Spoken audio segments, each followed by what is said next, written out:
Alright, the first thing we did was take out the reservoir for the fluid. And you have your brake fluid reservoir, and you'll have the tiny reservoir beside it that holds the clutch fluid. And there's a little black bolt right there. You loosen that up, which loosens up the reservoir.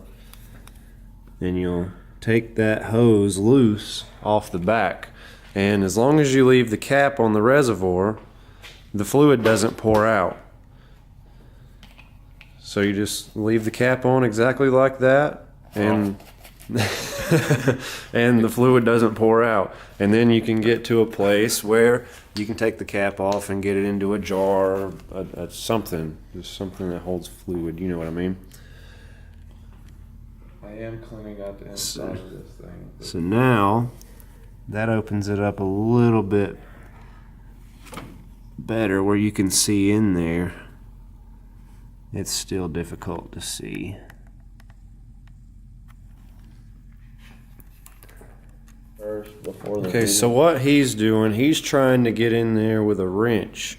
There's a line that goes into the top of the clutch master cylinder. He's trying to take it off. There's other ways of doing it where you can take the whole line out. We're trying to keep from taking the whole line out if at all possible. But you can tell there's not a very big hole to get into. You can see the little triangle in there, and there's a line. You can see the bolt right on top of it. Really tight area.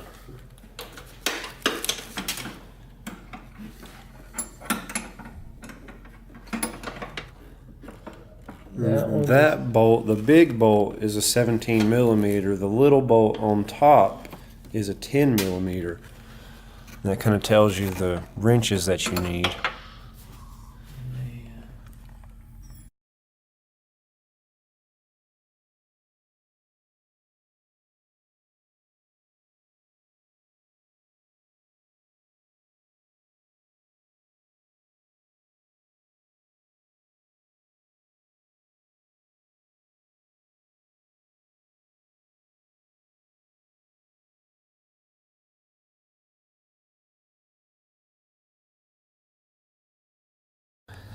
This bolt there, or the nut, has to come off, and there is a nut a little bit to the left over here. It's up in there, it's hidden, so you're going to struggle getting it out just a little bit, but those are the ones that hold in the clutch master cylinder. So you have to get those out, and then there's a cotter pin right here, and you take it out, which takes loose that. Let's see if I can get some light on it. And then you have to take, it looks like you either slide the pin out, or it could be a nut, but it looks like you just slide the pin out, which loosens up the dang fork, which goes on the clutch pedal. And the fork's loose at that point, and that whole thing there, the whole silver round thing, this part right here is the clutch master cylinder, so that just comes out. There are the two nuts. We got those out. We had to have a deep well 12 millimeter socket the same size from one side to the other, because there's very little space to get that top left one out. And there's the cotter pin, which is a very specific cotter pin, but I guess you could just stick any old cotter pin in there the way it looked. Yeah. And then the pin slides out really easy. There was a lot of grease all over it.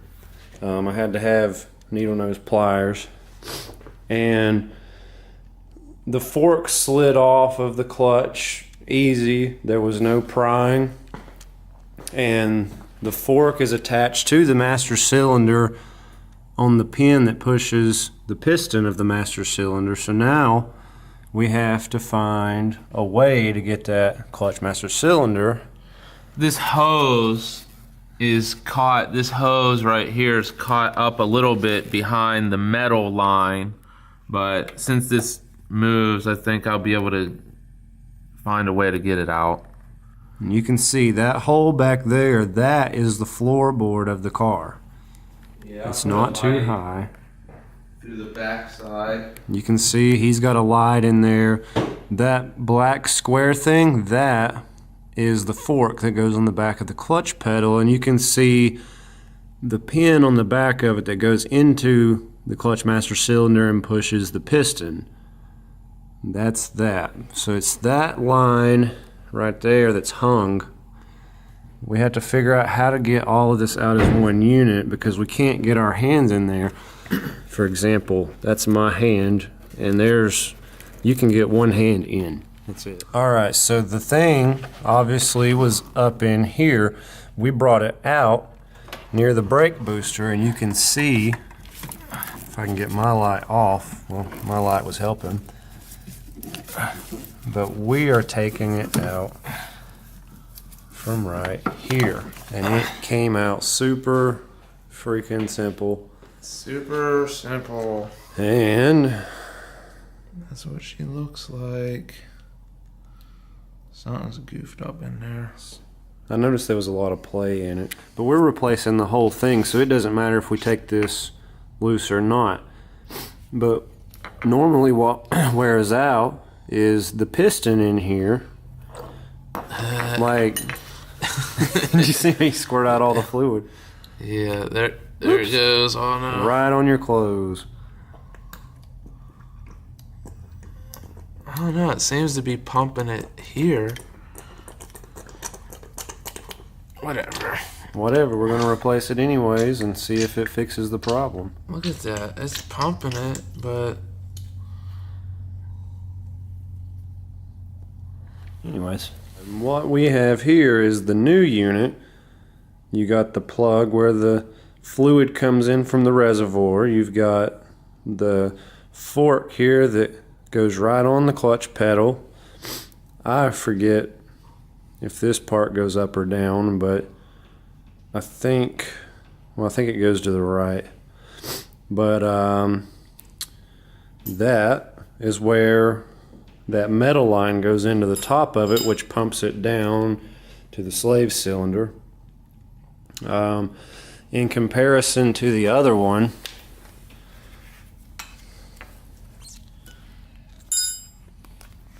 let's get a little less focus on this. Huh, it doesn't thread. There's no threads inside of here. So I'm guessing when we go to take this part off, like right here, you can see this is notched and spread apart. So we're gonna have to get this out. We'll pull it out with the screwdriver or something. It looks like it just forced in there. But I'm gonna squeeze this together and then pull it out, and then this should slide out, and there's probably like a little O-ring on this device.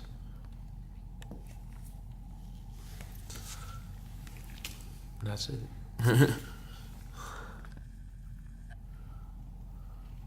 Yeah, that's all it is. I mean, there has to... When you look in there, it's like, we'll make it focus with it. Whoa. Power of the sun. There you go. There you can see in there, there's no threads.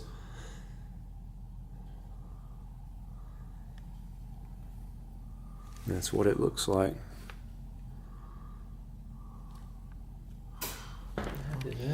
I thought this was a pretty important part to show. This, alright, we have what looks like a flooring type staple right there. What happens is where basically this goes through there, and obviously inside of there, this staple looking thing goes around it right there, and it goes through these holes, which goes around that and holds it in there. That's why there's no threads. That was awesome because the headlamp's LED and you can see the frequency of his flashlight. You can? Uh-huh. Yeah, I can see it blinking on and off just from my regular eyeballs. But, yeah, I thought that was a pretty important part, that this thing, when you go to take the pressurized hose out of the top, this piece wants to spin with it. So you have to use 2 wrenches. If you're going to take it apart in place, you have to use 2 wrenches. One to hold this, and you can brace the wrench against the strut tower part. I can actually show you. You can brace the wrench against this and then use the other wrench, the smaller wrench, on the pressurized hose in there, which you can see right in there. It kind of looks like it turns down. You hold that in, hold this thing in place and turn that, and it comes off of there. Yeah, there's a little O-ring inside of here, like I was thinking, that you got to take out also. But that's it. You just got to be careful. This is real pointy, and you can break the rubber seal, but you take the, I guess you could take the old seal out and put this into the new hole over here, and then all of this will fit together again. I don't know where that other piece went. Oh, I've got it right here. Oh, yeah. There it is. Alright, so we've reused the ring because it didn't look damaged or anything. And we had to put the ring in first, otherwise if you put it on the bolt that goes in there... This is sharp right here. Sharp edge. And then over here there's a sharp edge. So I was afraid to put it on the end of this and just jam it in there. So we put the O-ring in first, and then now we'll just put this in, and it should fit in there nice. Went on in there.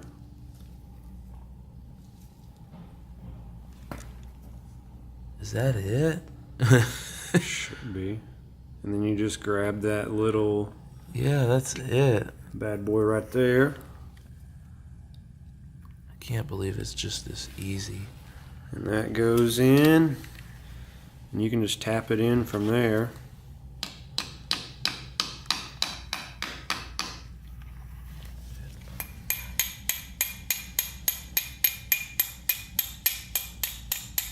There it goes. It's going in pretty easy. Goes in pretty easy once it gets through there. I'm not exactly using the correct tool, but it works.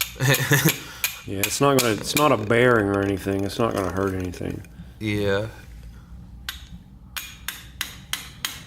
And then, like, it come out the other side right there, and then you just get a screwdriver and put it in here, or something, and put it in there and spread this apart. There we go. Just like this. Let's get in here and let's get a close up. Yeah, you just there's like fall over.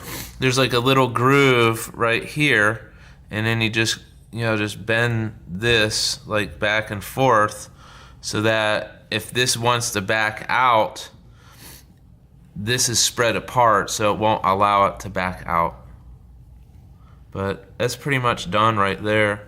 So the fluid line, we're gonna get the smaller fluid line. It's 10 millimeters, and I'm gonna just screw that into here, and we should be good to go. And then I'll just transfer this rubber hose over to here, and you have to put that on before you put it in.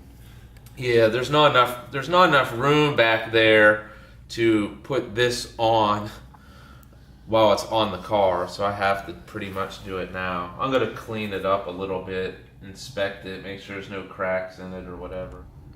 So we've got everything together. We've cleaned the hose. I'm gonna show how he's gonna put it in, and if you want to take it out and put it back in another way, maybe your car has something that mine doesn't. You may have a 5-speed where I have a 6-speed. You can find your own way here, but this is how we're going to do it. Let's see. I'll just get it down in through all of these hoses.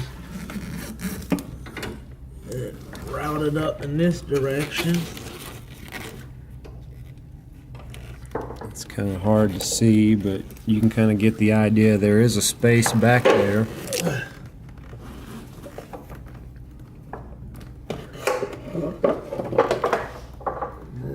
And just feeding the end of it to the hole. what you're watching is a contortionist. I mean, you're having to do a dang workout. So you can tell there is a big hole back in there. So he just leaned it up in there. And he has smaller hands. So what he's going to do is try to get that pipe on the top, thread it in, and put on there. I think it's, I think the manual said 14 to 17 foot-pounds on the hose that goes in the top. Which is just a little bit more than finger tight, or not finger tight, but just where you can push the wrench with your hands. It's pretty close. And I'm going to get inside and try to get those nuts back on, get the clutch fork installed on the clutch pedal with the pin in it, and get those difficult nuts back on. Yeah, if I could just get the... Because once I get the nuts on, it'll make it easier for him to get that pipe in the top of it. There, I got one thing in there. It's just hard to see.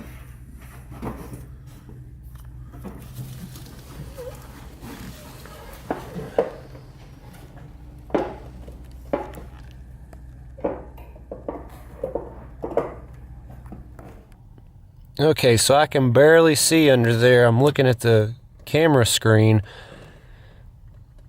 You can see the clutch fork right there is moving. You can tell that it doesn't line up. And there's a screw on the back of that clutch fork. That's how you adjust your clutch. How, you know, how hard or soft the pedal is. And you have to...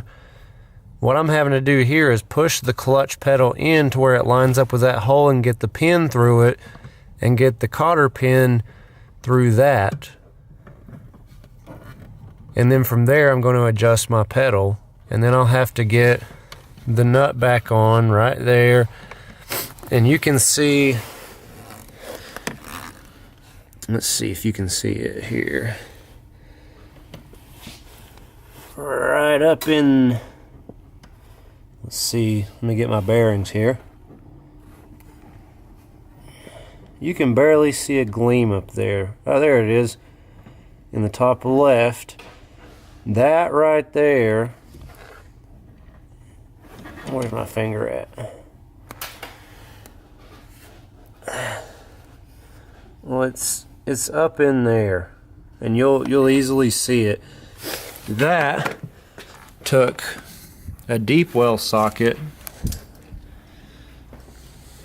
Yeah, I got the... It had to be the same size all the way from one side through. We did have another one. This one right here. You can tell the difference. One of them got bigger. And what happened was the ABS switch was in the way, and I could not get that ABS switch out. There was nothing I could do to pull, push, look at it harder. I don't care. It didn't come out. One guy on a video had to take his ignition wires out, and I think he had a 5-speed, and his was a little bit different. But I ended up going to buy this particular 12 millimeter right there because it was the same size all the way through, and the bolt that comes out of the master cylinder was too long for let's see, I have it right here. See, that's the difference, and the bolt was just a little bit too long for that to go on. It would slip on the nut. So I had to have that one to extend far enough in there. And that one, this big part, was hitting the ABS switch. So specifically, same size deep well.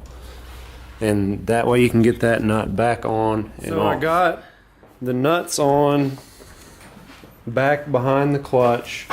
Got the clutch fork on.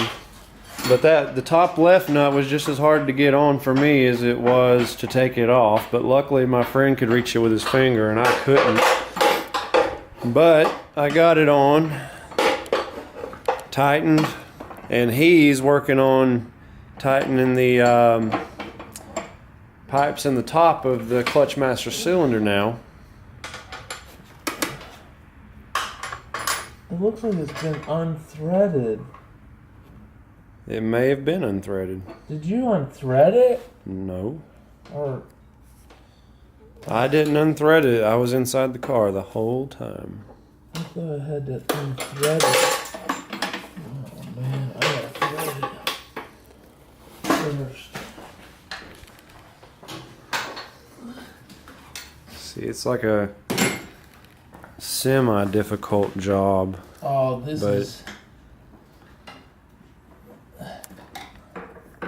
This will be sort of difficult. There's not much room in there, and then you gotta thread the small line. Now the one guy on YouTube, there's only 3 videos on YouTube of clutch master cylinder replacements on this model of Honda Accord, and that guy, he also brought the clutch master cylinder out from there. He took his air box out and he brought it up through there. But there is, let's see if I can see it here, down near the light, it's that bracket right there. You can see it down in there. And he loosened that up. In fact, I can see it better from, whoops. Well, you can see it, you get the idea. He untightened it, which brought the line loose. Where's my finger at? There it is. He brought the line loose, and I don't know why I need to loosen. And there's a couple of clips back in there. You just have to follow the line. That's hard to see with a camera, but he took it loose from the top. There's 2 clips, and then it leads directly up and down into the clutch master cylinder. You can take the pipe out, and you can tighten it that way, and then just thread the clutch master cylinder and the pipe all the way back through there and not have to struggle with the wrenches, kind of like we're doing right now. It's a little bit slower process, but both ways work. What I'm doing is I'm putting it on. I'll put it on and I'll move it a little bit, and then I flip this over while it's back there, and it changes the angle. And then that's all I'm doing, and I'll push it a little bit, and I'll flip it over, and I'll push it. Yeah, it's just repeating. It's just like a half of a turn at a time. Until it's tightened. So it just takes time. Yeah, it's just as good one way as the other. It takes just as much time to get things loose and everything, and get everything threaded all the way back through. But it's roughly, if we had the right tools on the job and everything, like, it's about a 2-hour job, and we still have to bleed it and everything. We still got to put fluid back in and bleed it. So it's roughly a 2-hour job to change the clutch master cylinder. Normally you want to change the slave cylinder, which is down in there. Let me see, I've got the headlamp here.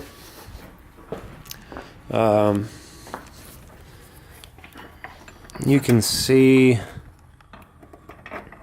let's zoom in here, you can see the bleeder valve right there. That's that.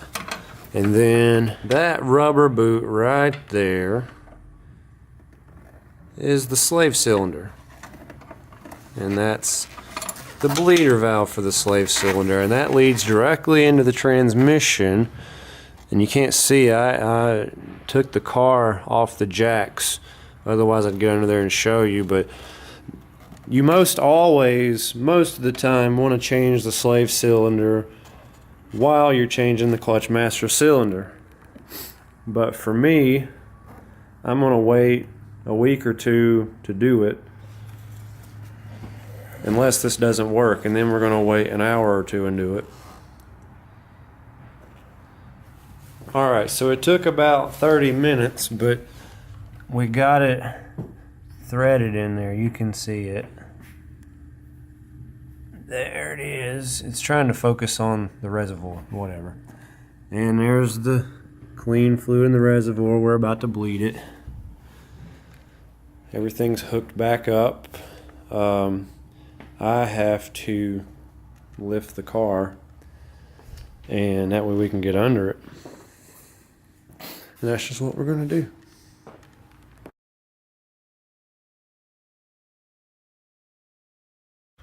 Alright, I have the old slave cylinder right here. You can see the bleeder valve. The little cap comes off and opens it up. And then that's where the two bolts go in the top, and you have the pressure line here. These are the two pins that hold that bolt in right there. Now what happened on this old unit, I would press in the clutch all the way to the floor, say at a red light, and it opens up this like that, and because it lets the push rod loose, and then the clutch would stay to the floor, because when that opened it would slide back down. Push in I'd pull the clutch back up off the floor, I could press it back in and pull it out, and it would slide back down again. So I knew that the slave cylinder had to be the problem. It was just letting pressure pass the rings on the inside on the piston. Yep. So now we have the new one installed. So I've got another slave cylinder here. That was really hard to find because nobody sells it. It was either the dealer or O'Reilly's. And it's super expensive for a 6-speed. It's about $100 more, but I had to get it. So what we have here is a simple process. What we did was we took the two bolts out in the top, and I don't know if the camera can see it here. There's two bolts down in there on the top. There's a bracket, which is this bracket there. That's really attached to nothing. It's just a protector. And the other bolt goes in through the top there. You can see the bleeder valve possibly here. Yeah, there's the two rusty bolts. Yep. Side by side right there. And then what we have here is the pressure line that comes from the master cylinder, and underneath this bracket, basically right here, there's a 17 millimeter and a 10 millimeter wrench you'll need, and you'll have to hold the bigger bolt, and then you'll have to loosen up the smaller one. It's possible he can see it from beneath. It's really hard to see with the rubber boot in the way. yeah, that's really difficult to see from underneath here. It's there, and with the slave cylinder loose, you can get access to it a little bit easier. It's not as solid, but you can get better access to it. And it's a really straightforward process. We just took the slave cylinder off, got the other slave cylinder, screwed in the pressure line. We screwed in the pressure line, and we bolted it back in with the two bolts, put the bracket back on for whatever it's protecting.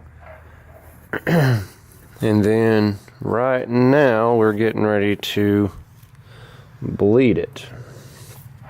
And then we'll see if the clutch works properly. Okay, so we got the clutch bled, and when we installed the slave cylinder, you're not going to have any pedal unless you have a pre-pressurized slave cylinder or something. To bleed the clutch, all you'll do, it's easier with 2 people. You'll have the person in the car will press the clutch pedal 3 times. On the 3rd time, hold the pedal down, and then the person down here will crack the bleeder valve open and let air out or foam out, whatever comes out. And then they'll close it. The person in the car will let off the clutch and probably have to pull the pedal off the floor. It usually locks down the pressure and keeps the pedal down. You just have to pull it up. And then you basically repeat. You press the pedal 3 times. You crack open the bleeder valve after you hold the clutch. You crack open the bleeder valve, let whatever comes out, and then close it. Person in the car releases the clutch, pulls it back up with hand or string or whatever. Just pull it back up. Press the clutch pedal 3 times. And then you just repeat. Crack it open, close it. And that's pretty much how you bleed a clutch. And I do have my pedal back. I'm going to go on a test drive here in a minute. But got that. Have all my pressure back. And that's how you change your master cylinder and your slave cylinder.